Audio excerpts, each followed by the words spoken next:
Hello everyone, welcome back to my channel. Welcome to a new fresh vlog. আলুর দম মশলা, সাথে টক দই, পাশে আলুগুলো সেদ্ধ করে রাখা। আর বলতে বলতে অপেক্ষা রাখে না যে আজকে আলুর দম রান্না করতে যাচ্ছি। স্পেশালিটি কি? স্পেশালিটি হলো সম্পূর্ণ নিরামিষ পদ্ধতিতে তৈরি একটা আলুর দম। এটা খেতে কিন্তু একদম কোনো পার্থক্য বোঝা যাবে না পেঁয়াজ রসুন দিয়ে যে সমস্ত আলুর দম হয়।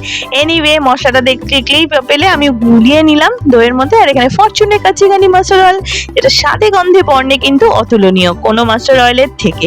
এনিওয়ে, তেল দিয়ে দিয়েছি খুব সামান্য 1 থেকে 1.5 চামচ। সেখানে সাদা জিরে দিয়ে দিলাম, গোটা তেজপাতা দিলাম, শুকনো লঙ্কা কিন্তু দিইনি, কাঁচা লঙ্কা দিলাম। এই আলুর দমটাতে কিন্তু কাঁচা লঙ্কার ফ্লেভারটা খুব ভালো লাগে বন্ধুরা।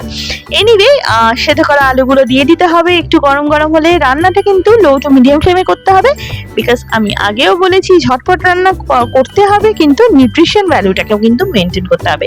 হাই ফ্লেম আমাদের রান্নার নিউট্রিশন ভ্যালুটাকে কিন্তু নষ্ট করে দেয়। আর এখানে স্পেশাল যে ইনগ্রেডিয়েন্টটা, যেটা নিয়ে না বললেই নয়, সেটা হলো কুকবির আলুর দম মশলা। বন্ধুরা, নিরামিষভাবে কোনো রান্নাকে টেস্টি বা হেলদি মেনটেন করাটা না খুব ডিফিকাল্ট, কিন্তু সেই সমস্যার সম্পূর্ণ সমাধান করে দিচ্ছে কিন্তু এই কুকবির আলুর দম মশলাটা।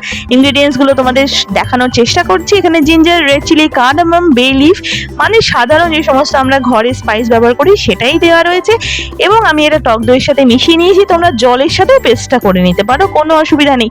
ভীষণ হেলদি, ভীষণ অ্যারোমেটিক, ভীষণ সুস্বাদু খেতে হয় কিন্তু। আমি সবসময় ব্যবহার করি, তোমাদের সাথে আজকে শেয়ার করলাম। ভালো জিনিস শেয়ার করবো না সেটা তো হয় না বলো। যাই হোক, এখানে দেখতেই পাচ্ছ আলুগুলো ভাজা ভাজা হয়ে গেছে। তার মধ্যে মিশ্রণটা দিয়ে দিতে হবে। একটা স্পেশালিটি হলো রান্নাটার, বলো তো, কোনো রকম কোনো এক্সট্রা মশলা দেওয়ার ঝামেলা নেই। কোনো রকম কোনো আগের থেকে ম্যারিনেট করা কোনো ঝামেলা। এটা খুব চটজলদি হয় এবং খেতে কিন্তু আলু কোনো রকম পরোটা বলো, কোনো রকম রুটি বলো, লুচি বলো, ভাত বলো, সবগুলোর সাথে ভীষণভাবে যায়। তোমরা অবশ্যই কিন্তু বাড়িতে ট্রাই করো। আর আমি এখানে নুন দিয়ে দিলাম, সেটা হচ্ছে হিমালয়ান পিঙ্ক সল্ট টাটার। এটা কিন্তু ব্লাড প্রেশার মেনটেন করতে ভীষণ হেল্পফুল করে। রান্নাটা কিন্তু বাড়িতে তোমরা অবশ্যই ট্রাই করবে। আমাকে কমেন্টসের মাধ্যমে কিন্তু অবশ্যই জানাবে কেমন লাগলো। তাহলে আজকের মতো আসি, টাটা।